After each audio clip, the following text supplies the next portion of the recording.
everyone, this is Laura Gadenik with Laura Gadenik Astrology, and I'm here to give you the astrology for the week of April 13th through the 19th, 2020. So from Monday, April 13th through Wednesday, April 15th, the Sun in Aries will be making an aspect called a square to Pluto and Jupiter in Capricorn. Now, squares are 90 degrees between two planets and are filled with tension, challenge, conflict, and some strife. The Sun in Aries represents our will, our solar desire to move forward with plans, get things done, to go out on our own, and to get what we want. On the positive side, we can always count on an Aries to be the hero, to fight for and defend. On the negative side, Aries can be a little bit impatient and impulsive, wanting to take action as quickly as possible. Now, Capricorn is a sign that is naturally in conflict with Aries because Capricorn wants to take things slowly, make a plan for sustainability, and create a sense of security. Capricorn also represents the systems and structures that we have in place in society, namely our government. And Pluto here represents crisis, collapse, compulsiveness, and decay. Pluto will dig beneath the surface to reveal the muck, the shadow, and the darkness of whatever needs reforming. In general, Pluto in Capricorn reveals the muck of our government and forces us through crisis to face what's being hidden, to face the darkness. Jupiter expands whatever it touches and represents benefits, gifts, generosity, and our beliefs. In Capricorn and next to Pluto, Jupiter expands the sense of crisis we are experiencing and reflects the fact that so many of us will be receiving monetary benefits from our government. Although Jupiter is usually a more positive influence, squares and oppositions often bring out Jupiter's dark side, that of excess, arrogance, greediness, and self-righteousness.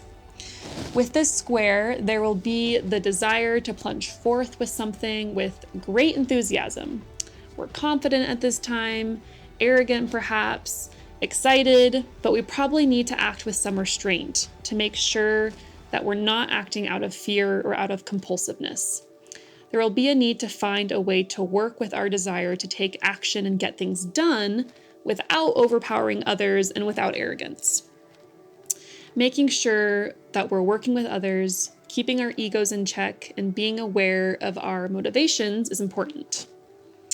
Now, Tuesday also brings a conjunction between Mercury and the asteroid Chiron in Aries. A conjunction is when two planets meet at the same degree in the sky. Mercury represents our minds, how we think, communicate, believe, and talk to ourselves and others. And Aries is ruled by the planet Mars, the god of war. Mercury in Aries wants to cut away, be direct, be honest, and get to the point. Mercury in Aries is great at arguments, debates, and cutting to the chase. But we want to be careful that we don't cut others down in the name of honesty. Chiron represents where we are wounded and have a sense of insecurity. In Aries, Chiron represents a wounding of our individuality, our selfhood, our independence, and possibly a wounding with the archetypal father energy. With these two planetary bodies conjoining, there could be a sense of woundedness or insecurity in speaking out confidently for fear of creating conflict. There could also be painful messages coming to you on this day that make you question yourself. Often our insecurities are complexes and stories that we tell ourselves and that we make true. If we can overcome these stories and speak confidently and directly, regardless if what we say is unpopular, we can begin to heal our wound by coming into our own and by being an example of bravery. Friday the 17th brings a sextile between Mercury in Aries and Venus in Gemini. While Mercury in Aries can be direct and straightforward, Venus lends her peaceful hand and her skill with diplomacy. In Gemini, she keeps things fun and light and inventive. This would be a good time to speak directly and boldly while maintaining peaceful relations.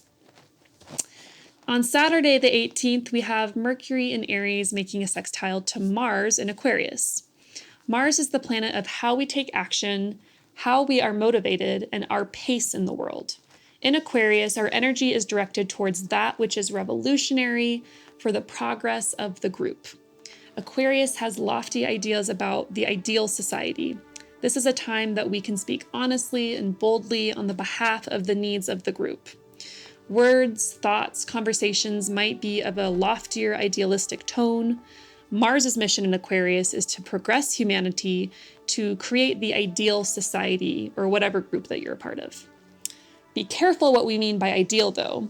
The planet Saturn was in Aquarius during the rise of the Nazis, and Saturn is here again with Mars and is the ruler of Mars in Aquarius. There's potential for verbal conflict on this day, but more likely the energy is available to speak on behalf of a cause or mission, whatever mission that might be for you. Now on Sunday, the 19th, the sun moves into the sign of Taurus. This is the time of year when the natural world is growing, the harvest is coming, and things are blooming. There's a natural sense of abundance during Taurus season as our conscious focus turns towards the finer things in life and enjoying the world through our senses and our body. Taurus, as represented by the bull, certainly knows how to work hard and labor away, but Taurus also knows how to play hard, enjoying the fruits of its labor.